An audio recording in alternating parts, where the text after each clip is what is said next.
Hey guys, do you see the little comment here about fall? That's exactly it, Brianna. It was just I was going to ask if anybody noticed that moment. It was just very strange, All of a sudden, it was sunny, and I looked out the window and I sort of watched it get dark, and I thought, oh my God, it just turned into fall.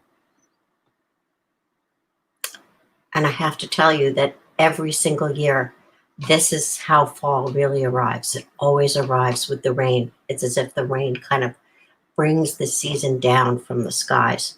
Not sure what that's all about, but yeah, it definitely does happen. So, okay.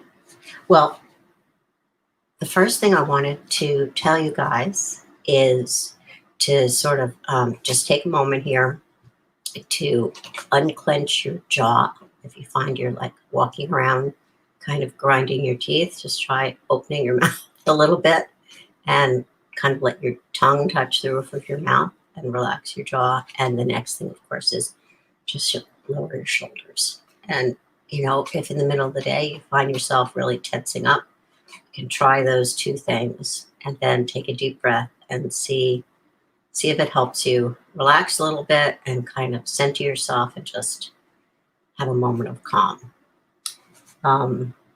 So speaking of a moment of calm, some of us had a great conversation with Dr. David Davin last Wednesday night, and I hope if you enjoyed it, you'll post something in the live comments here, because he really was, I think, quite amazing. Totally unlike any other doctor that I know, and in many ways unlike any other human that I know, because he's so genuinely curious about everybody.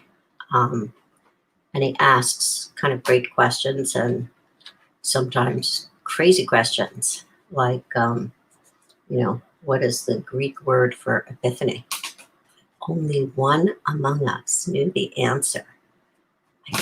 Brianna, was it you? I'm trying to remember. I was so impressed. But the answer was apocalypse. So there you go. He will, for those of you who missed the conversation, I couldn't be there on a Wednesday night, he is going to be talking to my other class, the Walk into Nature class, which is something I do as a creative writing / scholars course. And it's kind of like a nature writing class and reading people who have written about nature. And that's going to be Friday, October 23rd at 6 p.m. So, golly, it's going to start to be dark by then, isn't it? But I wanted you to just make a note of it. And if any of you think you can come, that would be awesome. I'm sure he would like it.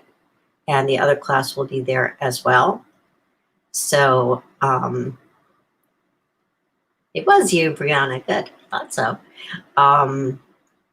So anyway, he'll be there Friday, the 23rd at 6 o'clock. Do any of you think you can make it? Or also, if you already heard him, but you want to see what the next talk might be like, I think he's going to talk more about sort of nature and the relationship between nature and health.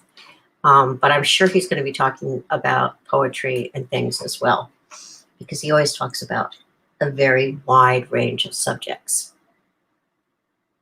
Okay, so your folders are due in this Thursday. And again, I just want to remind you, you need to have it in Google Docs, not in a PDF, not in a download that I click on and then I go to some other kind of document, but truly in Google Docs. And all you need to do is submit it. Don't send it, just submit under assignments, and it should show up right there. And oh, good, Angie, you'll have a chance to see him. And Rhea, you will too. That's exciting. By the way, I would prefer if you could put your work into one folder rather than separate folders for each thing you wrote. It makes it much easier for me, because otherwise I have to sort of start from the beginning and like kind of reformat what I'm going to be doing in terms of, I always like my edits to be suggestions rather than something I'm just going through and changing your work. That never makes me feel comfortable. And you don't have to accept or reject any of the suggestions. You can just look at them and kind of think about them. And so I think that's it. Yeah. So this Thursday, sometime before midnight. Last time there was somebody who actually got theirs in at like 11 something at night from the other class.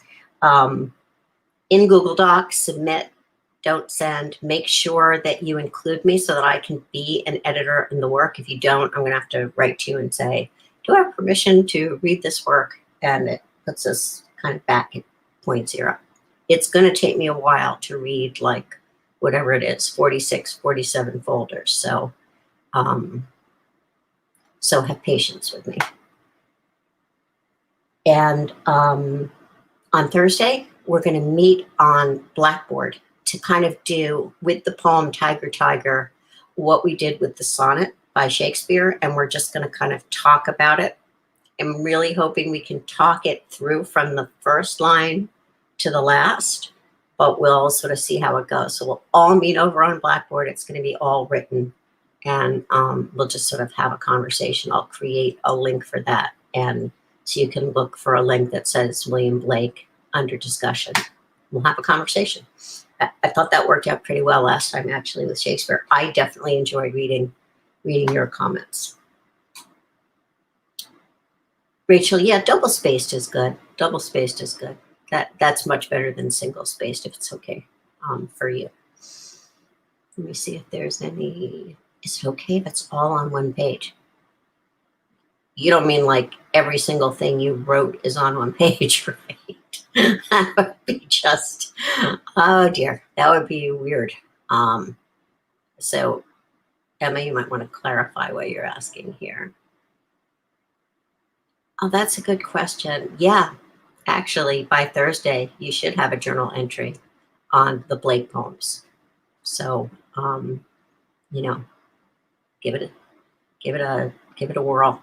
I'm going to be uploading one more poem, by the way, just because we're talking about Tiger, Tiger. It's nothing to stress about, but it's his poem about the lamb, and it kind of refers to the tiger. And in his songs of innocence and experience, there are kind of matched pairs of poems, and it's really obvious that the tiger kind of goes with the lamb in terms of what he's doing.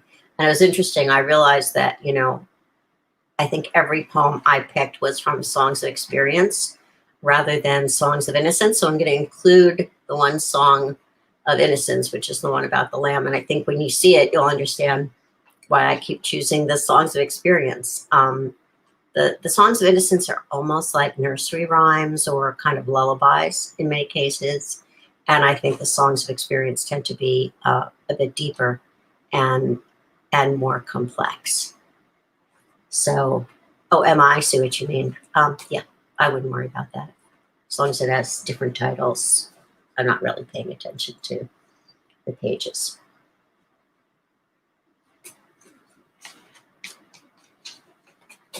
Okay. So I don't know how many of you have ever heard of a rock group called The Doors.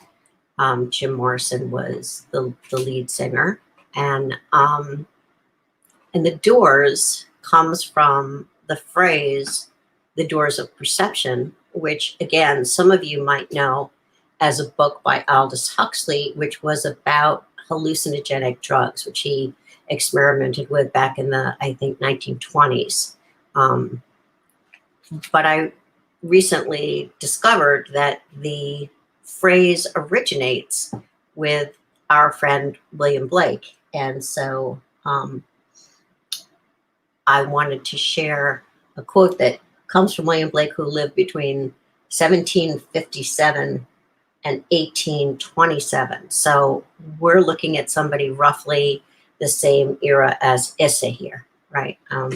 he would be probably the first of the Romantic poets. And by Romantic, again, I'm talking about Romantic with a capital R, not, like something out of the Twilight movie.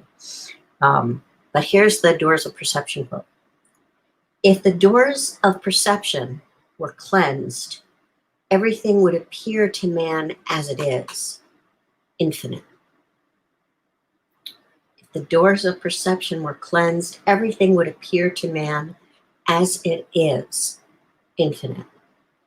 So I think what he's saying is that it's our perception that makes us think we're living in a particular moment in time, that we're contained or constrained by, this body that we're in or this identity that we have. And that, if we could just kind of cleanse our senses, those doors of perception, then we would see that we and everything around us are infinite. It's a very Buddhist thought.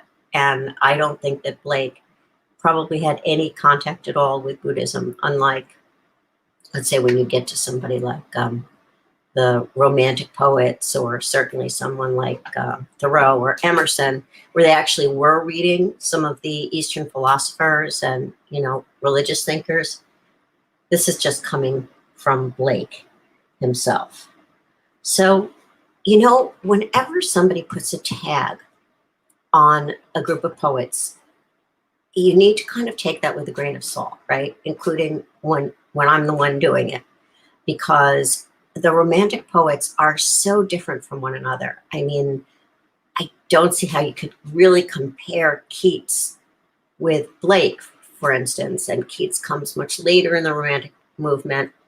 And as I said, Blake sort of starts it off with like a fireworks display.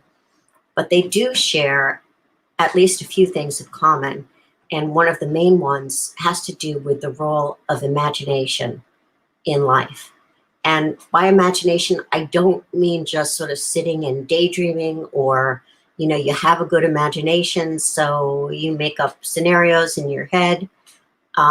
When they talk about imagination as being real, they're, I believe, really talking about our capacity to imagine anything in the universe, and how really, as human beings, we are constantly also creators. They're kind of creating the reality around us, and that art can get at truths that are closer to the cleansed doors of perception than, let's say, ordinary mundane reality. So there is a kind of exaltation, in a way, of the imagination, and the idea that it is kind of literally a transcendent tool, that it's real. It's as real as the world around us, right? So that's the idea, that if you could cleanse the doors of perception, you would see eternity, or as Keats will say later, truth is beauty, beauty, truth. And that's all you know or need to know on earth. And when he talks about beauty, he is talking about, art and created things, the things we create as human beings. So Blake was a revolutionary. He was an artist. He was an engraver. He was a little bit like Buisson, in the sense that certainly during his own time, he was better known as an artist than as a poet, though not certainly highly respected as either one, nor employed for that matter. He was also a printer and a poet, but he made his living from the engraving. And he would say that even in the engraving, he really barely got enough work to live. And he thought that a lot of the reason for that was because he was considered a kind of, not just an eccentric, but really a madman. And so that obviously would keep people from employing you a whole lot if they think that you're a crazy person. Emma, that's a great question. And actually, we're going to be talking about Longfellow. in just a little while. So a couple of weeks from now, we can talk about him. But no, he's not a romantic for two reasons. Number one, when it crosses the Atlantic Ocean and gets to America, we tend to call the movement transcendentalism. It's very similar to romanticism, but a little more hooked to the idea of the individual and to the connection to nature in a very kind of real, concrete way. Like you should kind of leave the village and go connect to nature. But especially, I think the sense of self-reliance is very important in transcendentalism. And I think Longfellow was a bit more of a traditionalist than that. But I'll be interested to find out why you asked that question when we talk about Longfellow and Hiawatha. So some people think he was schizophrenic, and he may have been. I don't know. I had a friend who spent some time in a mental hospital in New York City, and he told me that he never met such elevated and exalted souls in his life as he found in that asylum. I don't know if that means that schizophrenics have a kind of a visionary element to them that just goes so far it removes them from reality, or if he was really saying that some of the people there were not schizophrenic at all. They were simply having visions. I haven't made up my own mind about which I think it was with Blake, but I know when he was a little boy, he came home and he told his mother that he saw angels in the trees. The trees were, or the tree outside their house maybe, was filled with angels. And he never stopped seeing them, really. And in fact, his wife, Catherine, was very similar in some ways. And after Blake died, because he died before her, she would sit outside for the rest of her life in the backyard and carry on conversations with him as if he were still there. And I get that, because certainly the first year after my husband died, I would have ongoing conversations with him, both out loud and in my head. And I often wished I could be like Catherine Blake and just keep doing that for the rest of my life and feel like I could hear the answers. He also said that when he wrote a poem, he said, when I write a poem, it travels to all corners of the universe, and the angels read it, and it is immediately published. And I have thought about that, and I thought, if Blake could see the internet, I think he would recognize the vision that he had there, because I think it's similar to that, right? I mean, you write a poem, it travels to all corners of the universe, and everybody sees it, and it is kind of immediately published as soon as you hit the send button or whatever. But of course, he was just sort of saying, it's okay that I'm not published. It's okay that I'm not respected, because the angels are reading my work. And so I'm widely read among the heavenly host. I'm going to read you a poem called Eternity, a very little one, that I think kind of gives you William Blake sort of in a nutshell. If you wanted William Blake in a nutshell, this might be a good poem to read. He who binds to himself a joy does the winged life destroy. He who kisses the joy as it flies lives in eternity's sunrise. It's funny how his poems often sound so simple, but they contain these enormous universes inside this little nutshell. So he who binds to himself a joy does the winged life destroy. And if you try to take a joyful moment or something that you think will bring you joy, and you try to tightly wrap it near you, he's saying then you're destroying the winged life, which I think both implies that sort of angelic host, right? And also the fact that life itself is kind of on the wing always. It's always moving. It's ephemeral, and it takes off. It just sort of moves very swiftly. It's the winged life, but it's also, it gives you the sense of birds and things that are free. In fact, there's a collection of transcendentalist writers. I know that Emerson and Thoreau are in there, and it's called The Winged Life, which I find kind of interesting. And he who kisses the joy as it flies lives in eternity's sunrise. So you get that idea, right? If instead of trying to bind the moment to you and make it hold still and make everything hold still, if you can kind of kiss the joy as it flies, bless time even as it kind of keeps carrying you on a current, then you live in eternity's sunrise. Everything is always beginning. Everything is always alive. And so 4 lines, but he gets a lot in there.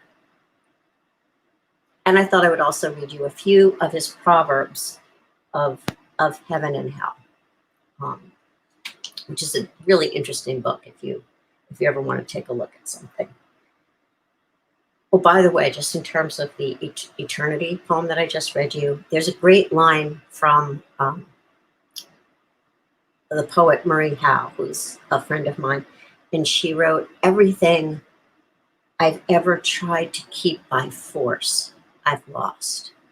And that line always just like gets me in the heart, because I understand what she's saying. That when you try to hang on to people and keep them by force, it never works. That binding yourself to a joy really never does work, does it? Okay, Proverbs of heaven and hell, and you'll see he really is pretty radical. He got in trouble, by the way, at one point. He was in his garden, and I guess a soldier came into the garden, and as you'll see when we look at London together, he was not a man who was, fond of soldiers or people coming from the palace or anything else. And he started kind of muttering to himself and cursing and telling the soldier and the king to go to hell. And he ended up being brought up on charges of treason and actually had to go to court. And it was an incredibly anxious time for him. They did ultimately, throw the case out of court. And I don't know if they did it because they decided he was a madman, or if they just saw that he was, whatever else he was not, a danger to anybody. But drive your cart and your plow over the bones of the dead. Well, that sounds a bit harsh, doesn't it?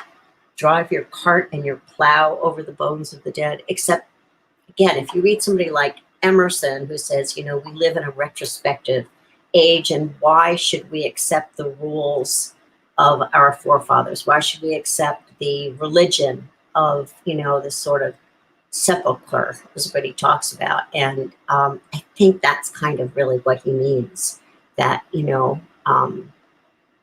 let the dead past be the dead past and figure out the truth for yourself. The road of excess leads to the palace of wisdom. Now, sometimes leads to other things, but okay. He who desires but acts not breeds pestilence. We're going to see that again as well in a few of the poems. He even has a line that says, "Better to murder a baby in his bed than to nurse an unsatisfied desire." That, in my opinion, is extremely extreme. I don't think he really means you should murder babies in their beds. I think he just means don't go around your whole life trying to suppress your own longings and desires. That's not a healthy thing to do.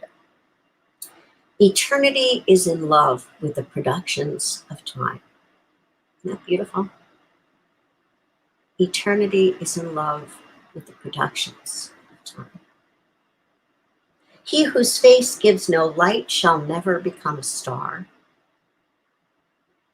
And I don't think he means star like, Hollywood. If the fool would persist in his folly, he would become wise.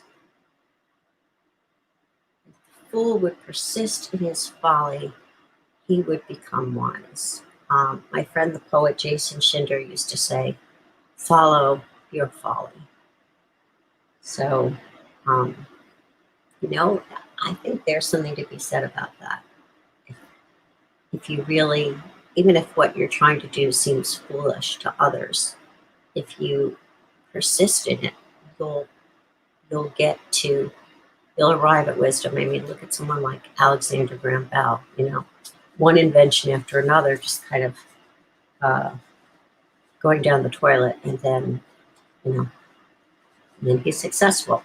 He certainly kept trying and failing. All right. So, as I think I mentioned before, I'm being really nice. I'm giving you probably what I think is my favorite of these poems, Tiger, Tiger, to talk about on Blackboard. We're all going to talk about it together. I also think in some ways it's a relatively accessible poem. So let's start with Sunflower. Sunflower. This is a poem that kind of literally inspired a poem by Allen Ginsberg.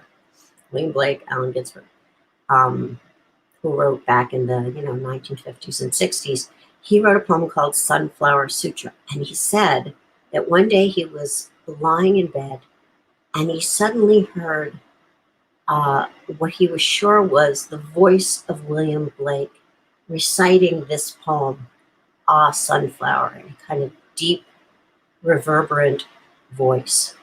And so this is the poem that apparently William Blake came back from the dead to read to Allen Ginsberg one day.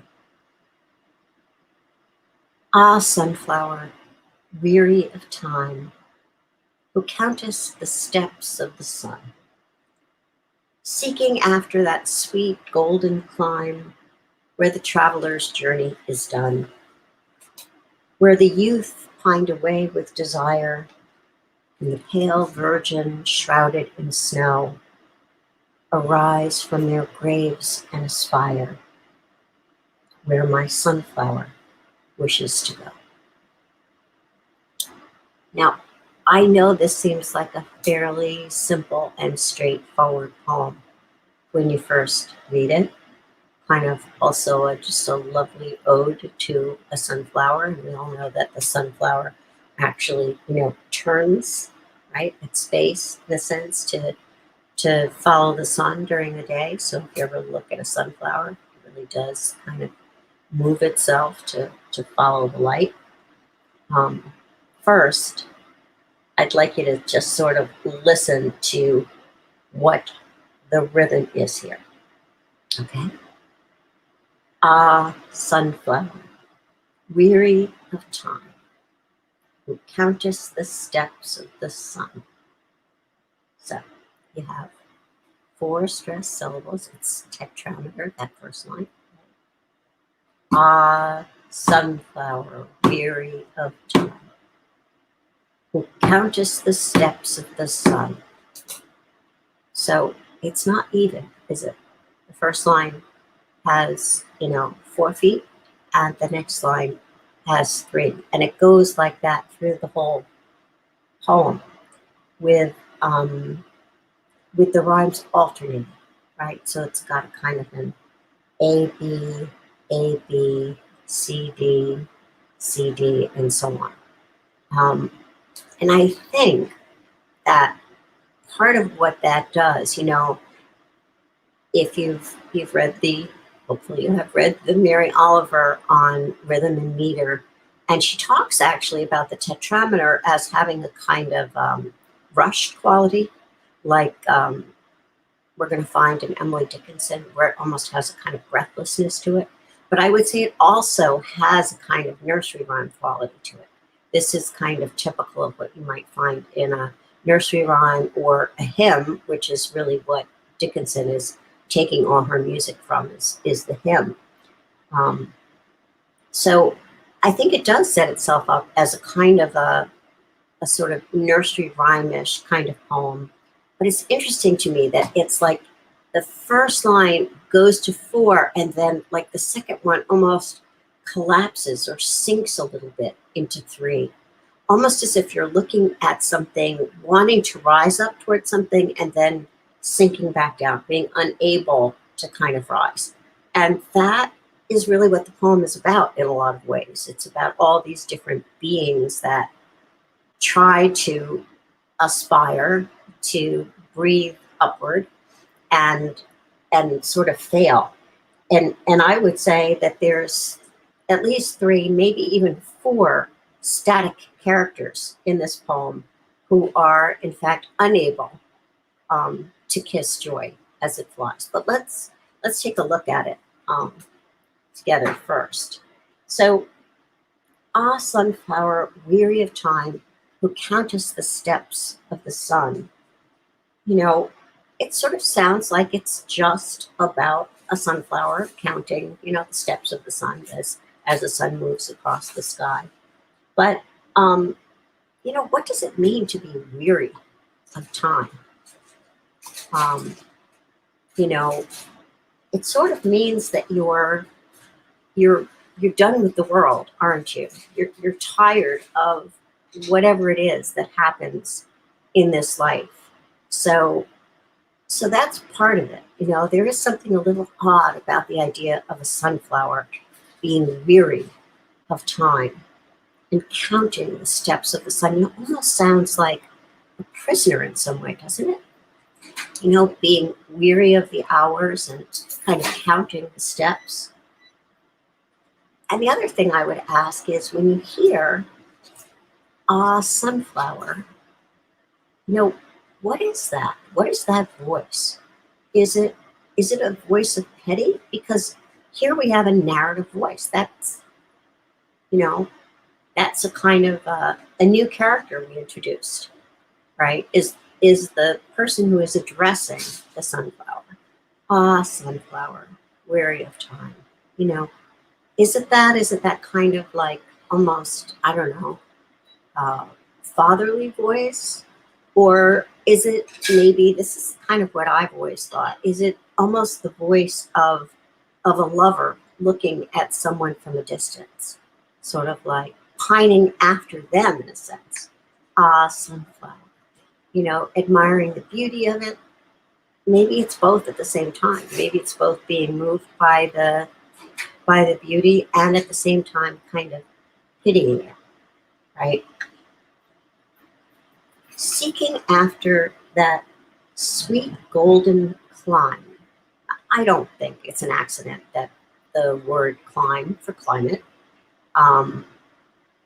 also sounds like climb, like climbing stairs, right? Because we're already looking at a being that is counting the steps of the sun. So seeking after that sweet golden, either climb up the sort of, the stairway to heaven, or a climate that is perfect, right? That's kind of like how you picture heaven or Eden. It's this perfect, unchanging, sweet, golden thing where the traveler's journey is done. So it's really like the sunflower is longing for death, isn't it? Or longing to launch herself straight into eternity, or himself. I don't think it's not gendered anyway, like the grasshopper was in The Summer Day. And now we introduce two new characters, where the youth pined away with desire. Right? So if you pine away, to the point where you're gone, then there we go back to one of his proverbs, right? That unfulfilled desire kills us. It actually kills something in our soul or in our life. And the pale virgin shrouded in snow. These are not positive images, right?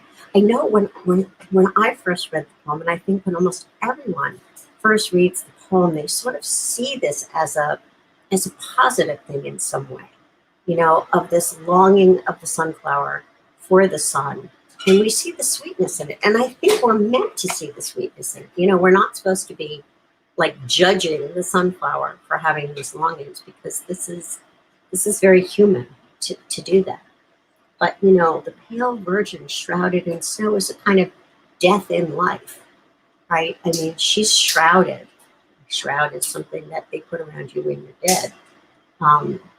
In snow, that sense of cold, of removal.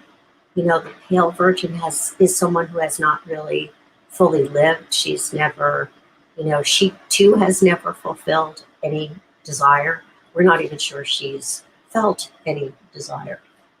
Arise from their graves and aspire. So it's almost as if they're breathing for the first time when they arise from their graves. Where my sunflower wishes to go.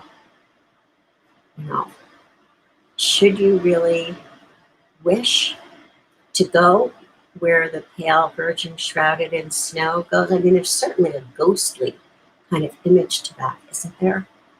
I always used to feel like the youth who pined away with desire and the pale virgin shrouded in snow were somehow connected to each other. I saw them as a couple that had kind of never been a couple. I don't know that that's true. But what I do know is that there are some myths that exist that William Blake is for sure referencing. And so I want to talk to you about them a little bit if you don't recognize them, and you may very well have recognized them. So there's a myth of Clytie and Hyperion. And Hyperion is sort of the father of the sun and the moon and also dawn. So definitely connected to the sun here, right? Clytie is a young virgin who is in love with Hyperion. And she sort of is a bit underhanded in trying to undercut her rival. She does something that kind of the sort of thing that always gets mortals in trouble. And so she is turned into a sunflower. And she is fated or doomed, however you look at it, to watch him ride his chariot across the sky from dawn till dusk, kind of for eternity. Just that sense of being rooted in the ground, right? Which is true of the sunflower. You can't really go anywhere, right? Because your roots are in the ground, and there she is, sort of looking with longing after this god that she's in love with, but she kind of cheated to try to win his love. And so now she's, this is sort of her punishment or her fate to become the sunflower that watches. So, when you know that myth, I think it helps you find your way through this poem also. There's also the myth of Narcissus, which might be a little more familiar to some of you. It's the young man who is so handsome and so transfixed by his own beauty. He stands at the edge of a pond, kind of gazing at himself, and he does this for so long with such intensity that he actually turns into a flower, which is called a narcissus. We might know it as a daffodil. Have you ever seen them kind of bend over the water? And it's sort of the image of the youth bending over the water and looking at himself, at his own reflection forever.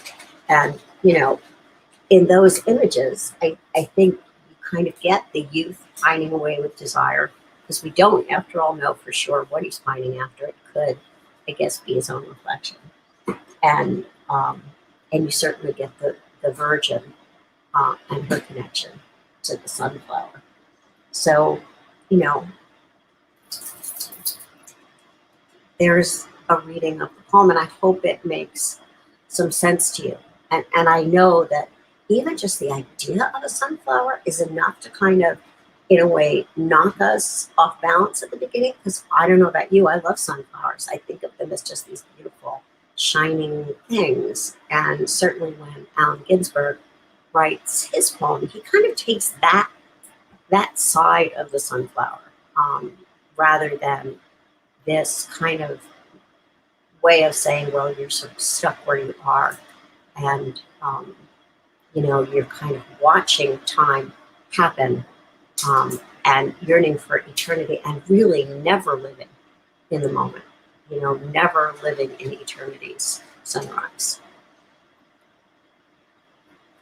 Yeah, Daisy, I agree with you. I mean, that's the thing about it. It does seem really kind of straightforward, but when you look closely at the language, you have to ask yourself, whoa, wait a minute, what's with what's with this pale virgin shrouded in snow and the youth pining with desire? Like something a little darker is going on underneath. And it again, when you understand that, it makes you a little bit understand that breathing, opening, sunflower.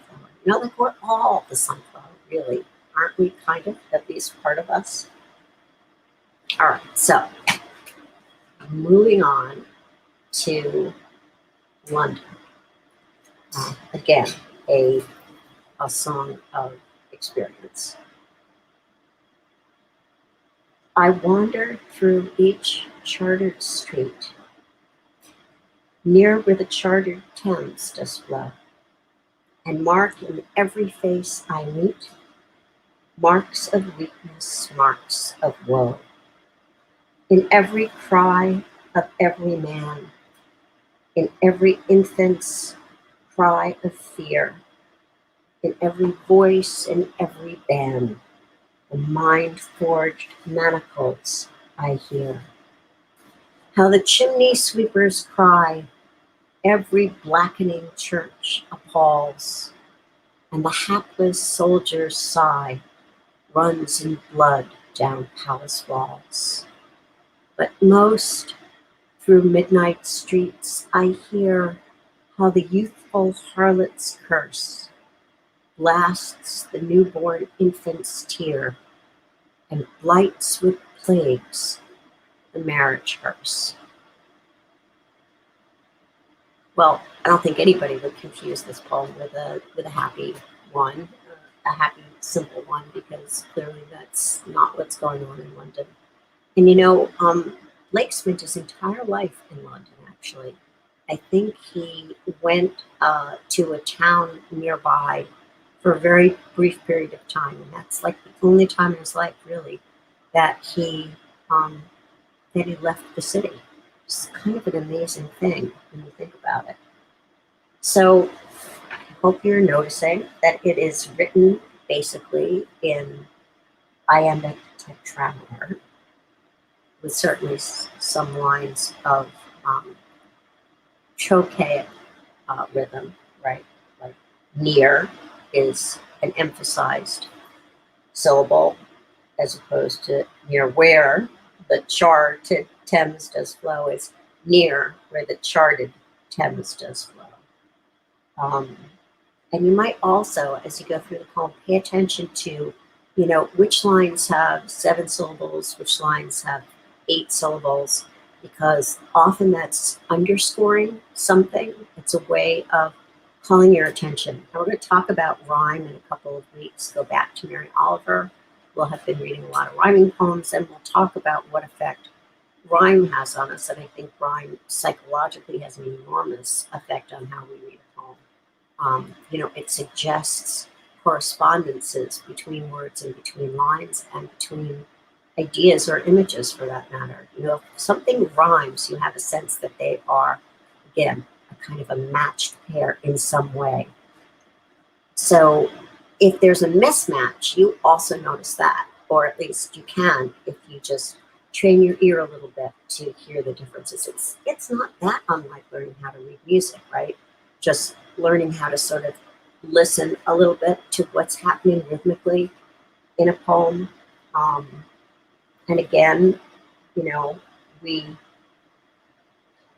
basically have the ABAB, right? Street, flow, meet, woe, man, fear, ban, here. They're, they're exact rhymes too. So I wander through each chartered street. Well, I gotta tell you, when it comes to Blake, Valeria, I agree, it is a very dark poem. And my guess is he felt he was living in a very dark time. I wonder if people have always felt like they're living in a dark time. I mean, not in Camelot or something, but of course we mythologize or fictionalize that place. Or maybe at least poets tend to think that they're living in dark times or complex times. Partly maybe because they're not satisfied with just looking at the surface of things. I don't know, maybe we're just a gloomy bunch. But whenever he talks about anything that's kind of legalistic, do you remember there were some oddly legalistic terms in that first sort of love sonnet that Shakespeare had written for the young man, the fair young man, that had to do with leases? Summer hath too short a lease, and then there were other lines about owning your beauty and things like that. So in Blake, if you get to something that looks like it's about legalistic things, measured things, contained things, that is never a celebratory thing for him. That is almost always a kind of like danger, danger sign going off. And so when he says, I wander through each charted street, it's partly means mapped out, right? So if you ever go to London, by the way, you'll find literally that almost every resident of London carries with them in their pocket or purse or briefcase or whatever a little map of London. So if you're ever lost, you'll stop and ask somebody, and they will always pull out this little map and show you where you are and kind of point out where you should go. It's amazing. I find it just kind of astonishing to see an entire like citizenry walking around with these little kind of maps. Often they have like the tube stuff on it as well, subway information. If any of you have ever been to London, you may have encountered that same thing. But it also means like guaranteed rights and privileges that have been written down in a contractual way, the royal charters, right? So a chartered street is not only like mapped out, but it's also been kind of predetermined, what it belongs to, who rules it, who's in charge of it, things like that, who can't own it, right?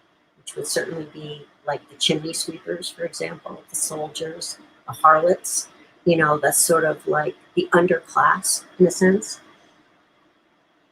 Near where the chartered Thames does flow. So again, even the water, right? Even the river is mapped out and kind of ruled. You almost picture like a grid with lines on it. And mark in every face I meet. And again, to sort of see the kind of marking on a map. And it's almost as though the faces themselves have kind of been marked or mapped out. Marks of weakness, marks of woe. You have that word mark coming up 3 times in 2 lines. So I don't think I'm overreading into the poem when I say, if you're looking at faces and you see mark, does that remind you of anything from the Bible, I hope? Is there a character who carries a mark on his face? Yeah, it's the mark of Cain, right? So it's kind of like the fallen man. And he says marks of weakness, marks of woe. So he's not happy as he's walking through this city, right? He's not like whistling to himself and saying, hey, what a great happy day in London.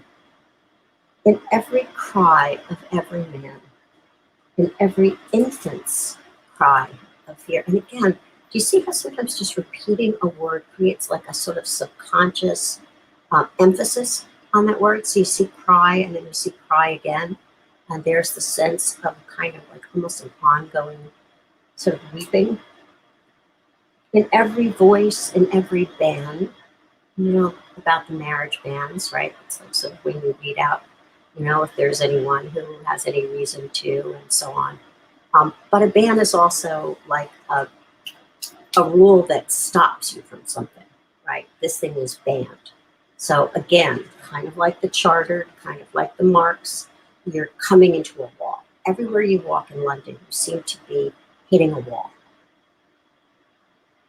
The mind-forged manacles, I hear. Well, I got to tell you, if William Blake had never written another line in his life where he wrote about mind-forged manacles, I would think he is a pretty cool guy. I think he's a pretty great poet. Mind-forged manacles. So suddenly we're back into that idea of the romantics, right? That what happens in our heads, what happens in our imaginations and our souls defines reality. So, don't we kind of always walk around with mind-forged manacles? I mean, most of, right, manacles like handcuffs, aren't most of the things that constrain us or feel like they are somehow um, stopping us from moving where we want to go. They're in our heads, right? That's where they live the strongest. That's what he's saying. That it's mind forged manacles that are really affecting all these people. Everyone from grown-ups to babies, every face that you see, they're walking around with these mind forged manacles. Like you've been convinced that you need to be successful in this way. You need to go to work every day, even if you are working in a mine or at a mill, and it's, like virtually or literally killing you. And certainly in Blake's day, things could still be, incredibly difficult and harsh. And in fact, we move right into that. How the chimney sweepers cry. That's the third cry we got to, right? Every blackening church falls. Well, okay, so the chimney sweepers in Blake's day were all children because they could fit down the chimneys, right? They were small enough to be able to go down these very narrow, dark city places. Incredibly unhealthy job, obviously. And you send, these small children to do it. And I think he saw in many cases that the church, with a capital C, right? I don't think he's attacking Christianity.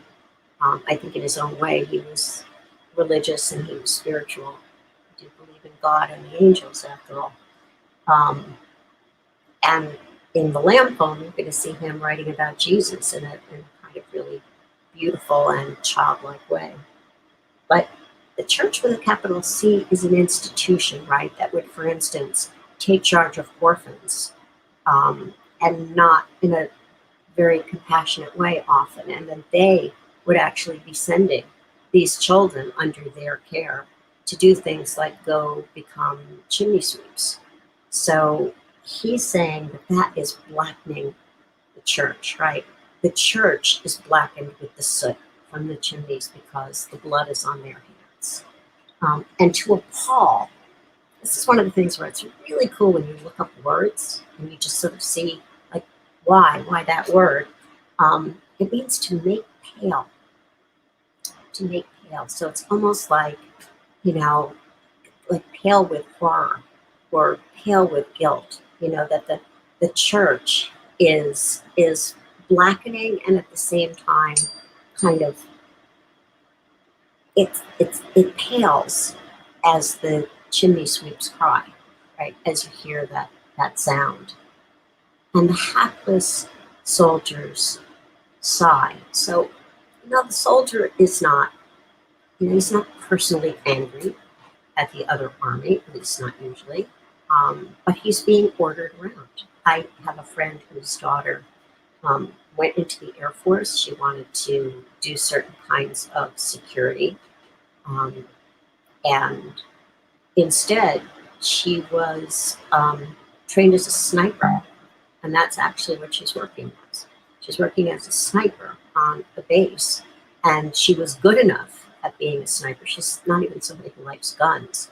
That they are now sending her like to a special camp to become kind of like an Uber sniper, which is really dangerous, really deadly, and not really why she went into the Air Force to begin with. But once you sign up, you're signed up, right? She ended up going in and going to boot camp, and this is what they said, hey, you have a strength in this thing, so this is what you'll do. So there's that sense of helplessness, right? Even for the soldiers. And the Psy runs in blood down palace walls. I understand. You know, why do you think palace walls? Why would it be running in blood down palace walls? First of all, isn't it like a horror movie image? I think it really is.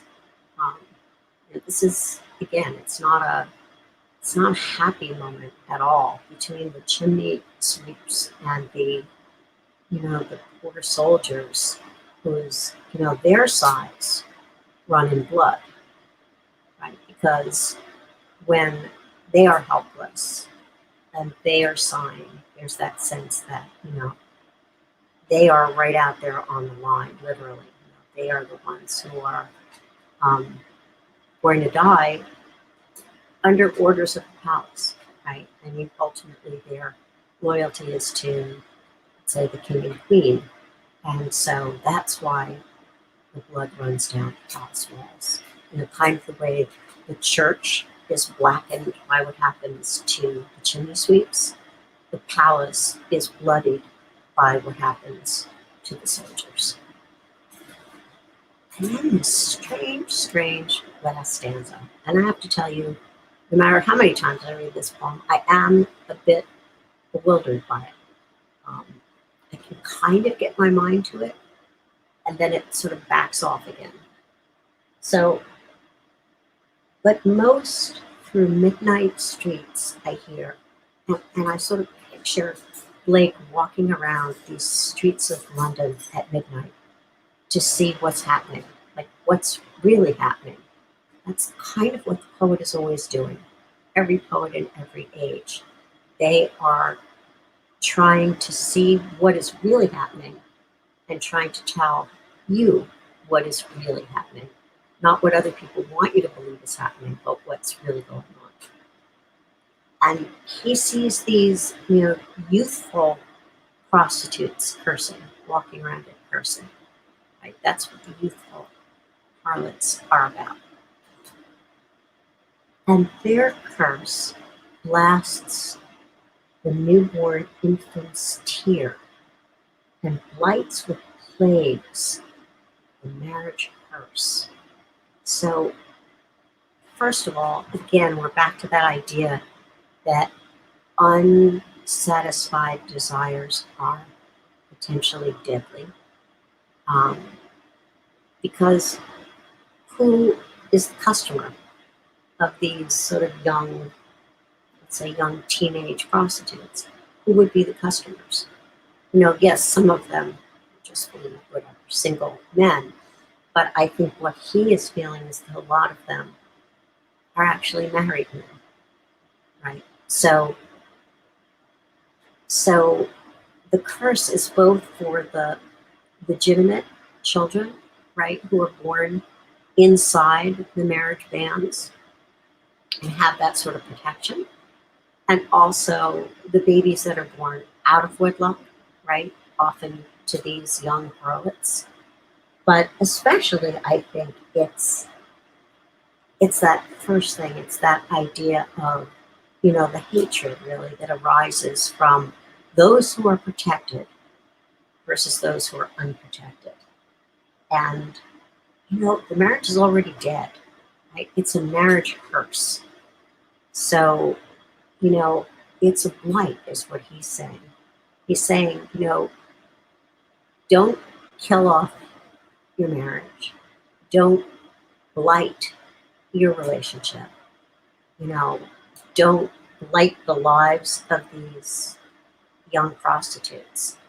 And it's just so interesting to me that, you're looking at these, really, to me, these kind of sad things and horrors, of children being sent down chimneys and into mines, and soldiers being sent off to be killed. And yet he ends with something that, again, almost goes more to the life of the imagination. He's saying, yeah, but there are things going on that are soul killing too, that are killing all of us from from from birth to death, right? From the newborn infant to the marriage hearse.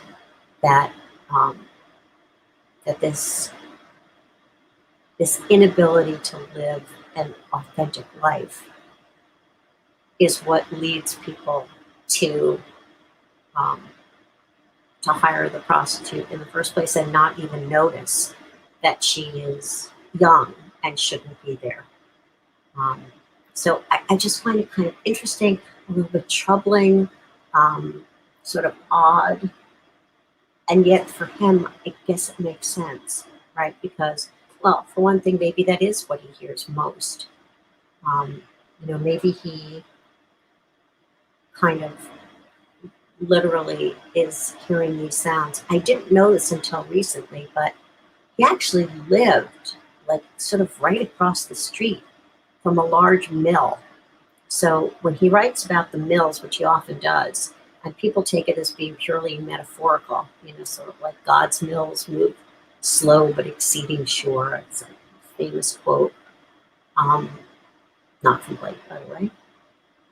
He's actually talking about mills. He literally lives across the street from these enormous, basically they're sort of centers of industry in his day. And, we all know what happened, even in America in um, in the 1800s, to the girls who went to work in the mills. They got sick, and um, they worked these incredibly long hours, and their lives were sort of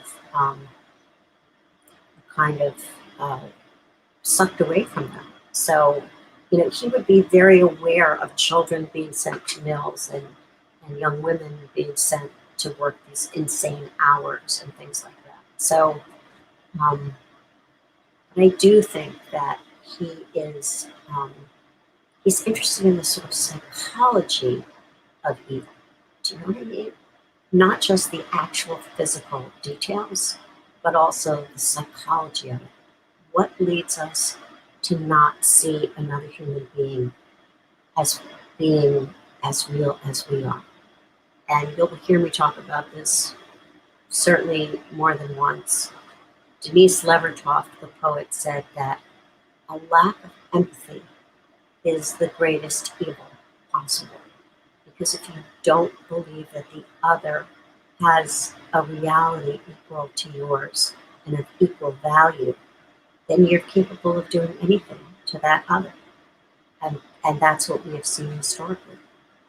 How do you enslave another human being if you actually believe that they are like you, that they feel and think and suffer as you do? You have to kind of um, make a decision, in a sense, not to be empathetic so that you can commit that kind of evil. And I think that's true in virtually any situation with Hitler, with the Jews, or anybody, any kind of evil. You know, um, Caging children. How can we possibly have been caging children in this day and age? How is it possible that we would think that's okay unless we other the children, unless we convince ourselves that somehow they're not like our own children? It would be okay to cage my children or my grandchildren? Absolutely not. Would I go to the ends of the earth to protect them? Absolutely. And yet, as a country, we can sit there and let this happen because we say, oh, well, they came in illegally, or which is not true. They're going to take our jobs. They're going to, who knows what, eat our candy bars. But so I think that's also what he's getting at, is that when we start to block off our real emotions, our desires, um, all kinds of chaos will ensue.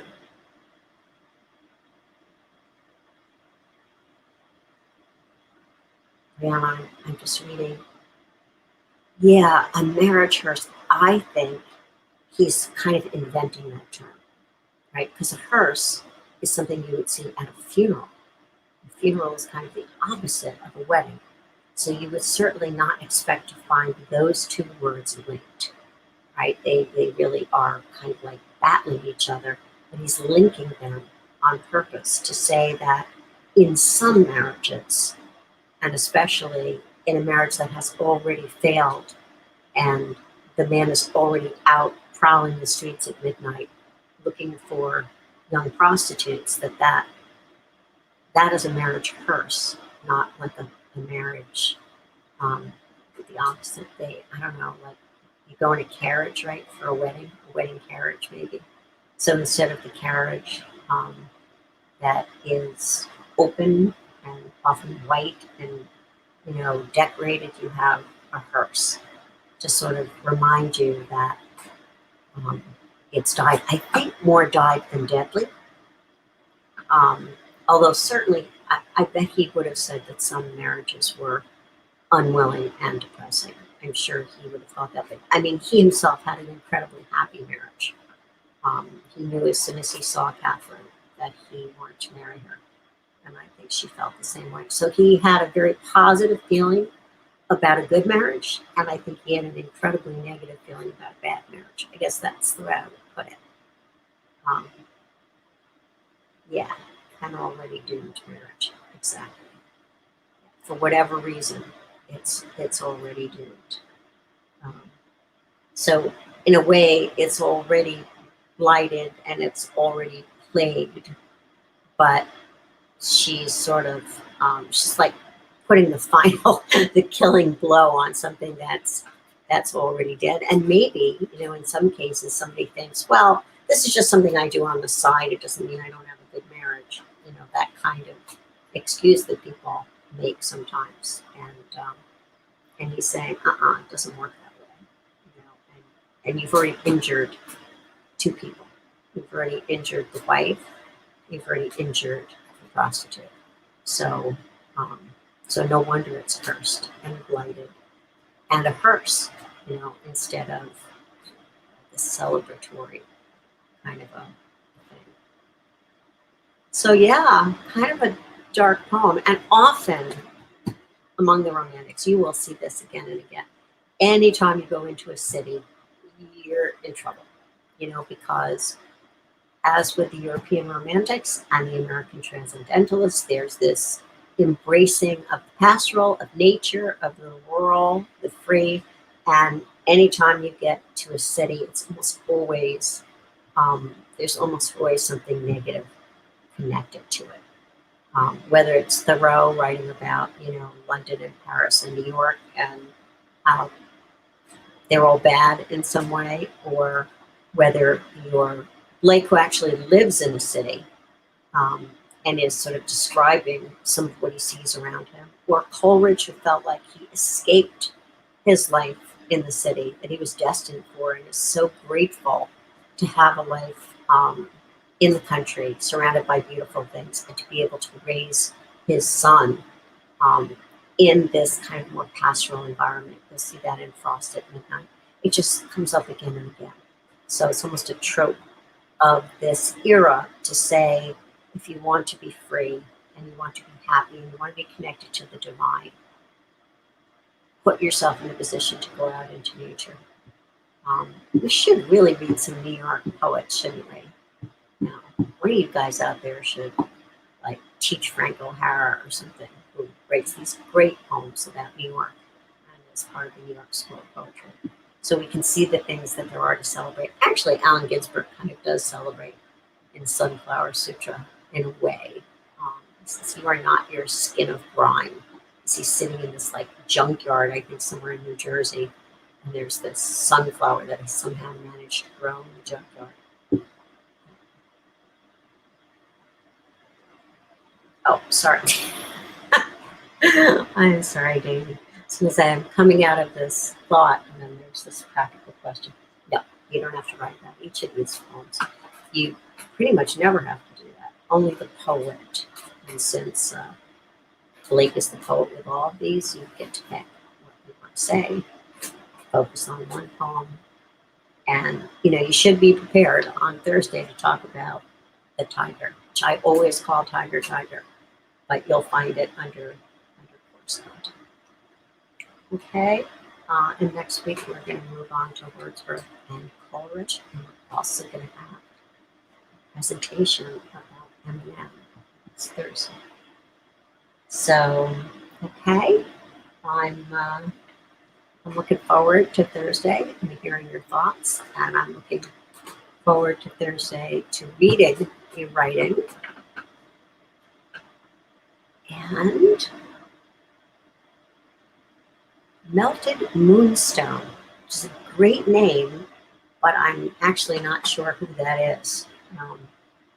But Melted Moonstone, you probably like my ring that my son got me for Mother's Day, because might be a moonstone, or it's something sort of related to a moonstone. I should look it up.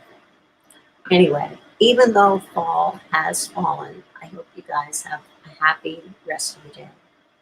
I'm certainly going to be reading Ode to Autumn, so, Keats says, "Thou hast thy beauties too," when he talks about autumn.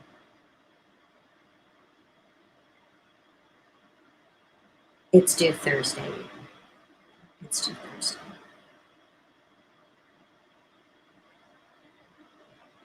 It's okay. Alexandra. Cool. Oh, wonderful. That's wonderful. So, any other questions for me? Either about Blake or about not Blake before we say goodbye.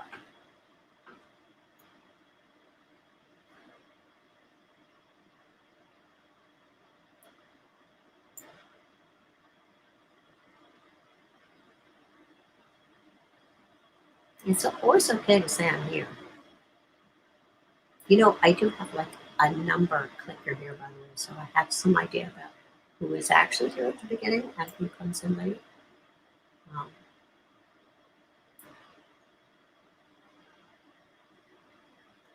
All right, so I think that's good enough. We'll go on with William Blake, and we'll be with the Romantics for a while. Then we'll take a side turn and go to some Indigenous poets and Longfellow. Yes, I'm going to put the journal submission in the assignments tab. Have I not done that yet? If I have not, that's definitely my bad, but I will take care of it for sure today. So even if you want to do it early, we'll be able to do it.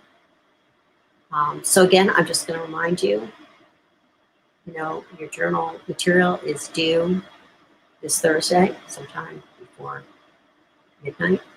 And make sure you put it in Google Docs. Make sure you submit it, but do not send it, because otherwise I will get 9,000 emails. That will make me irate. So absolutely has to be in Google Docs, not a PDF file. It's easier for me if you can put all of the things you've written on one file, so that I'm reading one document rather than like 4 or 5 separate ones. And there will definitely be a place for you to submit it under assignments if there isn't already. Okay? Have a happy day, guys. Take your vitamin D3. All right.